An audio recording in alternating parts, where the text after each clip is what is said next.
తర్వాత రాష్ట్రం అంతా కూడా తడి చెత్త పొడి చెత్త అని బుట్టలివ్వటం, తడి చెత్త పొడి చెత్త అని చెప్పి వ్యాన్లు ఇచ్చి రాష్ట్రం అంతా కూడా ఇంటింటికి సందు సందు తిరిగేలా చూసి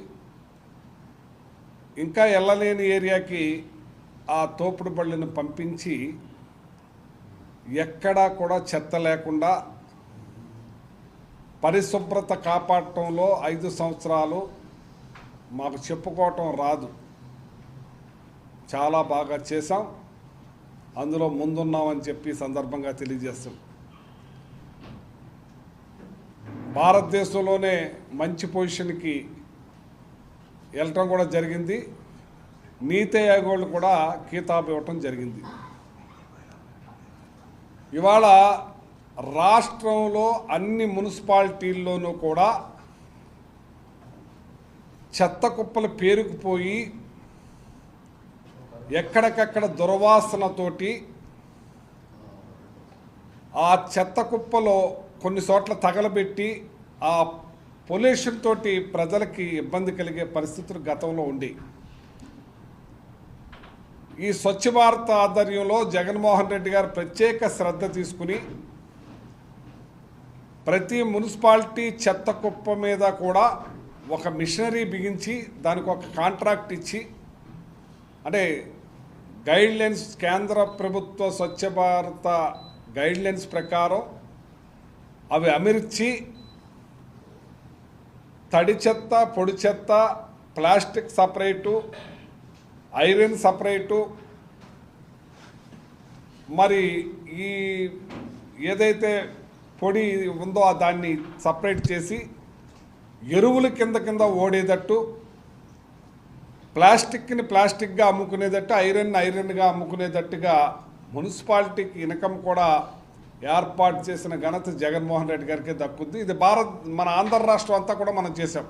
భారతదేశంలో ఎలా చేశారో తెలియదు కానీ ఆంధ్ర రాష్ట్రంలో దీన్ని బాగా ఇంప్లిమెంట్ చేసాం. అందుకే ఇవాళ చెత్త కుప్పలు మొత్తం ఏదైతే డంపింగ్ యార్డులు ఉన్నాయో అన్నిటిని కూడా ఇది గ్రైండ్ చేసి తగ్గించేసే పరిస్థితి తీసుకొచ్చారు. అక్కడ ఎక్కడ అంటించే పరిస్థితి లేకుండా తీసుకొచ్చారు జగన్మోహన్ రెడ్డి గారి టైంలోనే అని చెప్పి ఈ సందర్భంగా తెలియజేస్తున్నాం. ఎక్కడా కూడా చెత్త లేకుండా గత 5 సంవత్సరాల్లో కూడా చేసాం. ఏదైతే కేంద్ర ఇచ్చిన గైడ్లైన్స్ ప్రకారం 60 రూపాయలు వసూలు చేసే కార్యక్రమం చేస్తే దాన్ని అవహేళన చేసేది చంద్రబాబు నాయుడు గారు.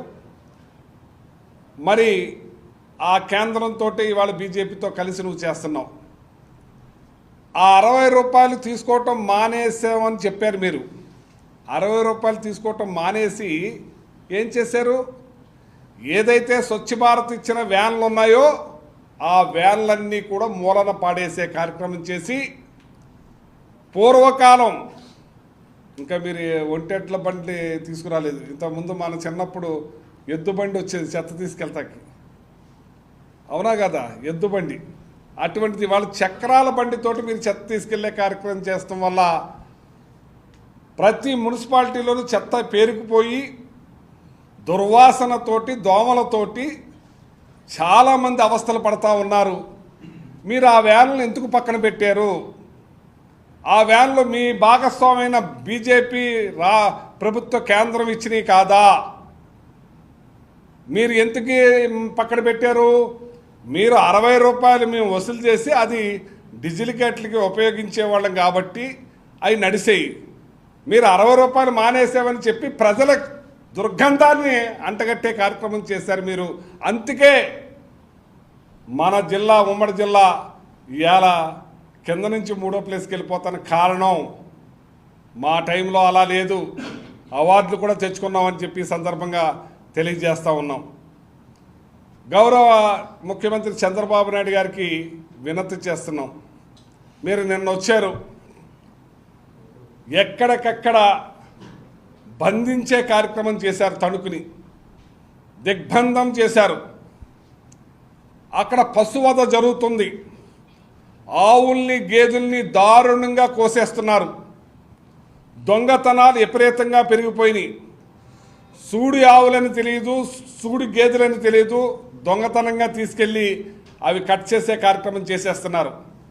దాని మీద అక్కడ ప్రజలు పోరాటం చేస్తున్నారు. ఆ దుర్గంధమైన వాసన భరించలేక వేలాది లీటర్ల బ్లడ్ భూమిలో కలిసిపోతుంటే పిల్లలు తల్లులు అన్నం తినలేక ఆ ఏరియా అంతా దుర్గంధంతో ఉంటే అక్కడ పక్కనే ఆనుకున్న ఎఫ్సీ మన సివిల్ సప్లై గోడౌన్స్ ఏదైతే ప్రజలకు బియ్యం సప్లై చేయాల్సిన బియ్యం గోడౌన్స్ను కూడా ఆ ఫ్యాక్టరీ వాళ్ళ కోసం ఖాళీ చేయించేసి ఖాళీగా పెట్టి ప్రైవేట్ గోడౌన్స్ కూడా తరలించే కార్యక్రమం చేశారు. ఇదేంటి ఇందులోకి వచ్చారు అనుకోవచ్చు మీరు. అంటే ఏదైతే ఆ పశువత నడుస్తుందో ఆ పశువతకు ఆనుకునే సివిల్ సప్లై ఓన్